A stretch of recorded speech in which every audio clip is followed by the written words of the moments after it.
હક્કી અવાજ ન્યૂઝ ચેનલમાં આપનું સ્વાગત છે। ડભોઈ તાલુકાના તરસાના ગામેથી મક્કા મદીના ઉમરા અર્થે જતા સોલંકી પરિવારને સન્માન સમારંભનો કાર્યક્રમનું આયોજન કરવામાં આવ્યું હતું। કોમી એકતાના અનોખા દ્રશ્યો હિન્દુ મુસ્લિમ અગ્રણીઓ ઉપસ્થિત રહી સોલંકી પરિવારને ફૂલહાર પહેરાવી શુભેચ્છાઓ પાઠવી હતી। ડભોઈ પ્રત્યેક મુસ્લિમ બિરાદરોનું જીવનમાં એકવાર પવિત્ર મક્કા મદીનાની જિયારત યાત્રા કરવાનું સપનું હોય છે।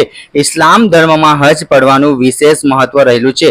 જ્યારે વર્ષના બાકીના દિવસોમાં શ્રદ્ધાળુઓ ઉમરા અર્થે પવિત્ર ધામ મક્કા અને મદીનાની યાત્રાએ જતા હોય છે।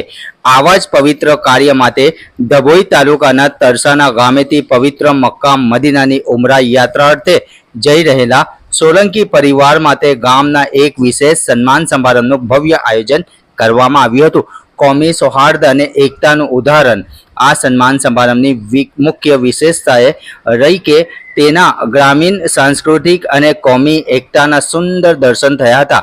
તરસાના ગામ તેમજ આસપાસના વિસ્તારના હિન્દુ અને મુસ્લિમ અગ્રણીઓએ એક સાથે મળીને સોલંકી પરિવારના સભ્યોને ફૂલહાર પહેરાવી મોઢું મીઠું કરાવીને તેમની આ પવિત્ર અને મનોકામના પૂર્ણ કરતી યાત્રા સુખરૂપ પૂર્ણ થાય તે માટે ભાવભરી શુભેચ્છાઓ પાઠવી હતી। રિપોર્ટ રફીક મંસૂરી।